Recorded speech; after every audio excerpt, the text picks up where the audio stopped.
All right. Let me bring it down here. All right. So, your name is Professor Ron Danners, obviously.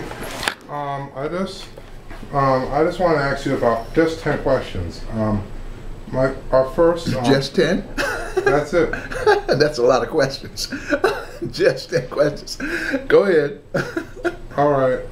So where does your life story begin? So where did it begin? Essentially. Well, a life story in what way? Like where did you grow up? I just want to. Oh, well, I was born in Beckley, West Virginia, as detailed in the autobiographical reflections that you read on the website. It says that. Mm-hmm. So you can almost dispense with that. I was born in Beckley, West Virginia. All right.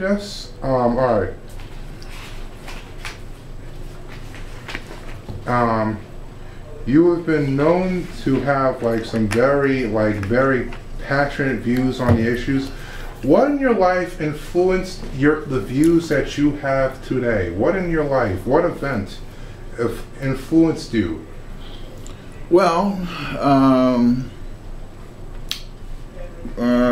several things. Number one, hearing the stories of my mother and father in relationship to their life stories. My mother, the son of a coal miner in the coal fields, lived growing up in the Depression.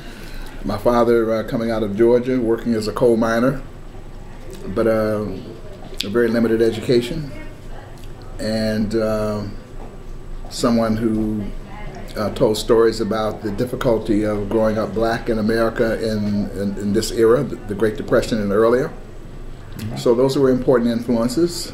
And beyond that, growing up in the Hill District of Pittsburgh in the early 50s, and seeing life being difficult for black people and making the decision that based on engagement with the church there, community centers, and concerned individuals, that perhaps I could spend some time, or my life could be devoted, or part of my life could be devoted to trying to change the conditions that the black people live in. Okay. Which person, it could be family or a famous figure in political or civics, which person was most influential, or which set of people were most influential in shaping your views? Well, that's the view. That's an evolutionary process. I can say that in terms of my commitment to do this work, that a lot of that comes out of the Hill District, looking at people who themselves were committed. There was a gentleman who came out of the Marine Corps, whose name was Archie, who wanted to help raise and to help young black kids prevent getting into trouble and whatever. So he was very influential through a program called the Cadet Corps. Carl Redwood Sr. At the Hill City, a very important community center in the Hill District of Pittsburgh.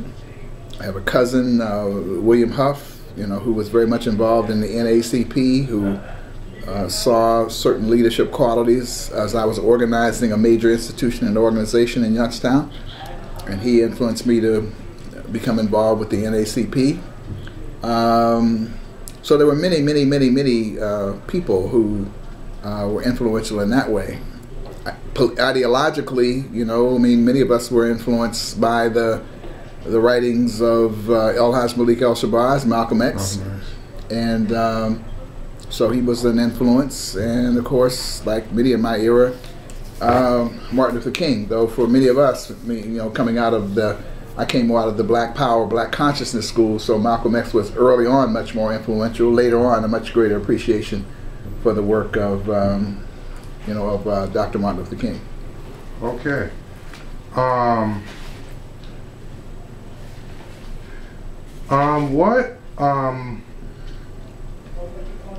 just want to ask you, what led you to the Center for Constitutional Rights. You were its first African American executive director. What led you to the Center of Constitution? Well, doing I've had a number of experiences, and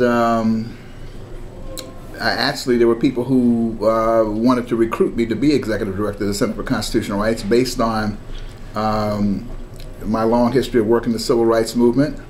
And particularly there were those who were familiar with my work with the National Rainbow Coalition under the leadership of Reverend Jesse Jackson. And I was familiar with some of the people in the Center for Constitutional Rights, most notably Arthur Conoy, the legendary civil rights attorney. He was at CCR, but it was not in that capacity that I had worked with him. I had worked with him around some independent politics issues, helping to promote independent politics in the 70s. I knew of Marilyn Clement, who was at CCR, and the work that she was doing with Lucius Walker around civil rights, human rights issues, and of course the civil rights attorney Michael Ratner, who was a quite incredible figure. So I knew a number of people at CCR, knew of its work, and so there seemed to be a fit there in terms of their desire to have somebody on board who had a long history and background in civil rights and human rights work, and who could potentially expand its presence in the African American community and communities of color based on my work as the executive director of the Rainbow Coalition and deputy campaign manager in the Jackson for President campaign in 1988. So that was the genesis of it, and that's how I came to be the first African American director of CCR. Okay. Are you still friendly with Jesse Jackson? Sure am. When was the last time you contacted him? Well, I talked to him a couple of weeks ago. We're in touch. Yeah. In fact, I'm trying to get in touch with him right now for an event that we're trying to do on March the 3rd in Washington, D.C. He was in on our website. You'll see in the videos on June 17th, a major thing on the war on drugs. He was there for that. We've had a chance to chat since then. He just got back from Geneva, dealing with the United Nations on the issue of racism, and he's very much involved with the Trayvon Martin case. So I anticipate speaking to him in the next couple of days. And right into that thing, what is your opinion on this whole Trayvon Martin situation? Obviously, we all know that he was shot and killed by George Zimmerman. This is obviously a very controversial case. What is your opinion on this case? I assume that you have very passionate views about this situation. Yeah, well, my view is that it's obviously, as everybody has concluded with any sort of rational perspective, that this was unjustified, that these stand your ground laws, which are really a broader issue, because the question is, why do you have these stand your ground laws? And in my view, it is because there is the perception of the suspicious, dangerous black man in America, which is a function of, what I call the dysfunction in America's dark ghettos, the violence, fratricide, crime, and mass incarceration, which has taken on a life of its own. And in order to deal with that, you've had certain tactics being used by the police and certain images created by the society, and so therefore a person with a hoodie, sagging, etc. and so forth fits the profile of somebody's notion of a gangster, a thug, or whatever. And there is this whole notion that everybody who's wearing a hoodie or everybody who's sagging is somehow a criminal, and that's obviously not the case. And this image was very much in the mind of George Zimmerman, apparently. And because, what else is suspicious about this young man other than the fact that he had a hoodie on, he's walking down the street? I mean, this is totally a part of the psychocultural reality of white supremacy and racism in American society, fueled by these constant images, negative images of young black men. So, but the broader issue here is Trayvon is symbolic of hundreds of thousands of black men across this country. We had a young man, who was being stopped and frisked for no other reason than they're black. It's happening right here in the city of New York. We had a thing at the program the other day at the Men's Center. Councilman Charles Barron asked how many of these young high school students had been stopped and frisked. There were 200 students, about 80% of them raised their hands. And so, you know, you have this policing of the black community on the assumption that they're under the guise of, you know, getting rid of guns, getting rid of drugs, as opposed to policies which in fact would eradicate the drug traffic in the black community in the first place. In other words, if you had strong economics and strong jobs in the black community, you would not have the attraction of the drug trafficking, the violence, the killing, and everything that's associated with it.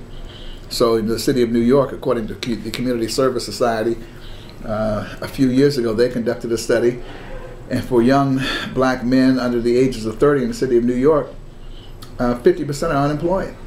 50% are jobless. That's a state of emergency. White America would not tolerate an unemployment rate in any of its neighborhoods that were 50%. It just would not tolerate it.